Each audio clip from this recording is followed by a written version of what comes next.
Hello' সন্মানীয় কৰ্মচাৰীসকল, জনাই আছোঁ পেঞ্চন সম্পৰ্কীয় এটা গুৰুত্বপূৰ্ণ খবৰ যে অসমৰ যিসকল কৰ্মচাৰী আছে, নিয়মীয়া কৰ্মচাৰী, তেওঁলোকৰ এটাই দাবী যে আকৌ অল্ড পেঞ্চন স্কিম, যিটো পুৰণা পেঞ্চন নীতি, এইটো পুনৰাই বাহাল কৰিব লাগে। আৰু সকলো দল সংগঠনেও আচলতে ইয়াৰ বাবে দাবী উত্থাপন কৰি আছে আৰু ভৱিষ্যতে উত্থাপন কৰি থাকিব। তথাপিও ভাৰত চৰকাৰে যি UPS অৰ্থাৎ ইউনিফাইড পেঞ্চন স্কিম আনিছে, সেইটো অসমতো লাগু হ'ব নেকি বা কেতিয়াৰ পৰা লাগু হ'ব, যিহেতু অসমৰ কৰ্মচাৰীসকলে সেইটো জানিব বিচাৰে। ধৰক UPS নহ'লে যে OPS কেতিয়া আহিব সেইটো বিচাৰে। তো এতিয়া অসমৰ মাননীয় মুখ্যমন্ত্ৰী ডক্টৰ হিমন্ত বিশ্ব শৰ্মাদেৱে সেইদিনাখন ঘোষণা কৰিছে যে অসমত কেতিয়াৰ পৰা UPS পেঞ্চন স্কিমটো কাৰ্যকৰী হ'ব আৰু লগতে NPS ছিষ্টেমটো থাকিব নে নাই। গতিকে সেই বিষয়ে আপোনালোকক তেওঁৰ পোনপটীয়া মন্তব্যটো শুনাম। তো আপোনালোকে শেষলৈকে ভিডিঅ'টো চাব যে তেওঁ UPS সম্পৰ্কে কি ক'লে।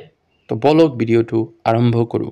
শিক্ষক হৈ আছিলো, আমাৰ সন্মুখত অৱসৰকালীন আমি কি পেঞ্চন পাম তাক আমি কোনেও নাজানিছিলো।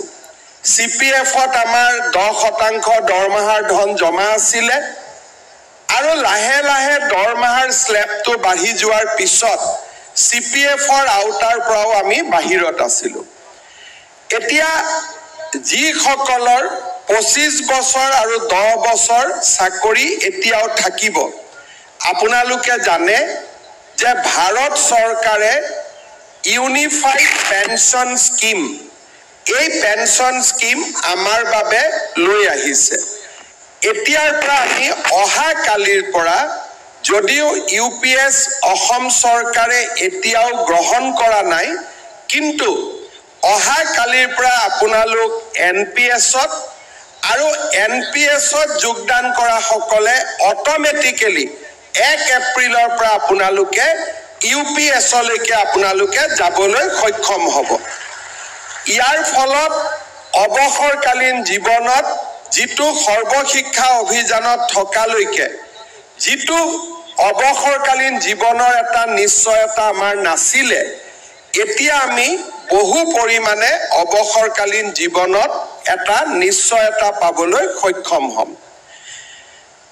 আমাৰ চৰকাৰৰ ষ্টেট বেংক অফ ইণ্ডিয়াৰ লগত এটা আমাৰ বিশেষ যোজনা আমি চলাই